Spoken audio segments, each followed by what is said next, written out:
The board heard a presentation by Jack Wirt regarding the additional tourism promotion funding approved by the BCC last December. The BCC approved transferring $1 million from the beach renourishment reserves for tourism promotion in response to the economic downturn. The decision is paying off. The presentation at today's meeting from the tourism industry was specifically about the additional money that we received from the County Commission to help promote the destination during first quarter of calendar year 2010. And the results of that campaign have been very, very positive. We have been up in every category. Our occupancy's up, our visitation's up. Room rates are starting to come up a little bit. Visitor spending is up. And we are really leading our competitive set of 11 other destinations here in Florida that we compare ourselves with on a monthly basis. We're up over all of them. We are commanding better rates than most all of them. And that certainly speaks volumes to the fact that our advertising and promotional effort is driving brand awareness of the destination and also demand for the product. So we're very pleased with the results so far. This was phase one. The dollars didn't all go into first quarter. We did spread them out over most of the summer as well. So the campaign will continue, more in Florida here. That's where we get the majority of our visitors this time of year. But we do think when we come back with another report in the future that it will continue this trend upward and hopefully leading our competitive set of destinations here in Florida. Wirt went on to say tourism has already launched an online campaign to deal with misinformation about the oil spill affecting Collier County beaches. The Naples Zoo and the Trust for Public Land is set to gauge public support for a tax increase in order to purchase land for expansion of the zoo. The Trust for Public Land was instrumental in the effort to preserve the zoo several years ago, and now they will begin a telephone survey in order to see if local taxpayers would be willing to pay for a zoo expansion. The board gave their support for the phone survey to begin, and it should get started within the next couple of weeks. If the survey turns out positive, the group may seek the board's permission to get a referendum on the November ballot. The Board of County Commissioners honored Arthrex as the county's Business of the Month. Arthrex President Reinhold Schmieding accepted the award and showed a short video about the company. The Arthrex corporate headquarters on Creekside Boulevard is an expansive four-building campus consisting of more than 300,000 square feet of office, manufacturing, and warehouse space with nearly 1,000 employees combined. Arthrex also occupies 2,900 square feet of medical office space nearby, with a full-time designated family physician and medical center for all its employees. You can see the entire Arthrex video at the conclusion of today's Collier Focus. Well, it's time for a break. When we come back, hurricane season is underway, and we'll remind you how to be prepared and what kind of season is predicted. And the Transportation Department held a Master Mobility Workshop. We'll take a look back.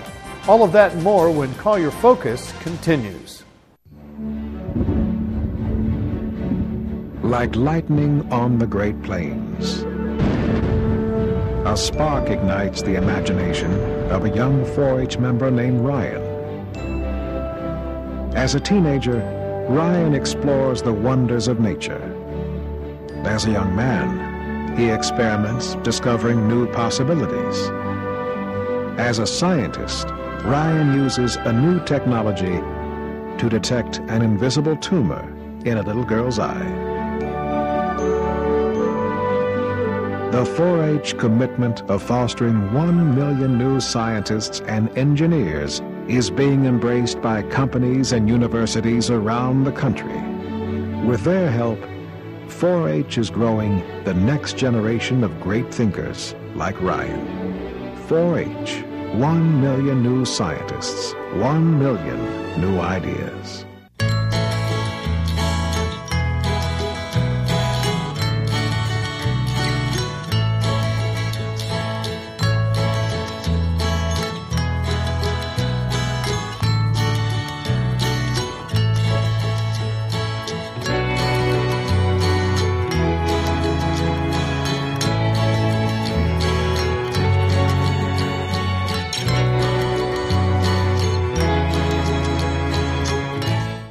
Welcome back to Collier Focus. June 1st marked the start of the 2010 hurricane season, so we talked to Emergency Management Coordinator Jim Von Renton to see what is being forecast this year. And it's hurricane season here again in Southwest Florida, and the experts tell us to expect another busy season. What does that really mean for us? Well, we don't know, but I think it's a good time for everybody to make sure that their plan is in place and that they've reviewed their checklist and that they've picked up a copy of the county's All Hazards Guide, which is available at all the county facilities, as well as some of the other normal locations around the county. In that guide is everything you need to know, has all the checklists, has all the locations of the shelters, and it's an excellent time for people to take a look at that, read through it, make sure they know what their plan is, make sure they know what they're going to do in the event of a hurricane. If you're living in an evacuation zone, that you know where you're going to go. If you're not going to evacuate, you still need to make a plan and have all those things on hand that you're going to need during the storms. Hurricane season starts June 1st and runs through November 30th. In an effort to keep up with high demand, the East Naples Community Park opened up a brand new soccer field on May 21st. The brand new state-of-the-art field is open for public use and can be rented for organized games. It will also soon be the home field for some newbie soccer players. We do not have a youth soccer league at this facility. We have a large one, Mexi Soccer, at Eagle Lakes, but we do want to start a youth soccer team, and they will utilize this field. So that will start in the fall. Registration will begin October of 2010. For a full list of all county parks and programs, go to colliergov.net or call 252-4000. On Thursday, May 13th, the Transportation Department hosted a Master Mobility Workshop at North Collier Regional Park.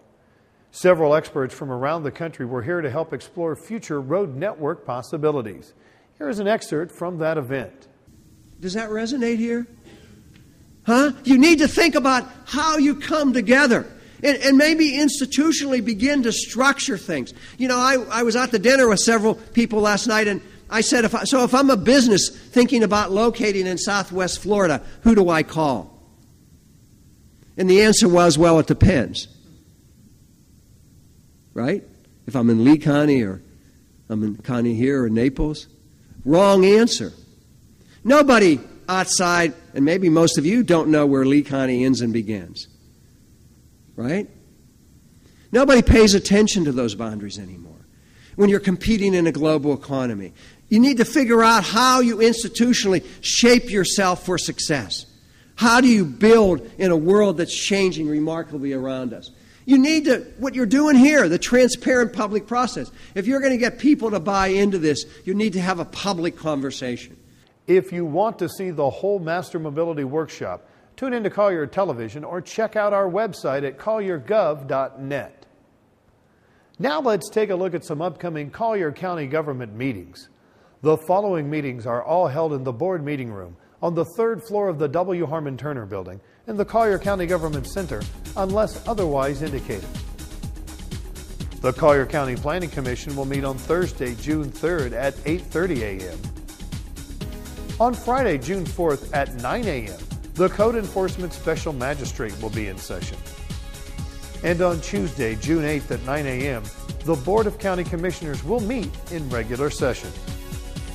For more information on Collier County government or to inquire about other meetings that have been scheduled since the taping of this program, contact the Communication and Customer Relations Department at 252-8848 or via email troymiller@colliergov.net.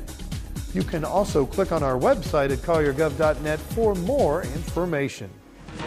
That's all the time we have on this edition of Collier Focus. Thanks for watching, and we'll see you next time.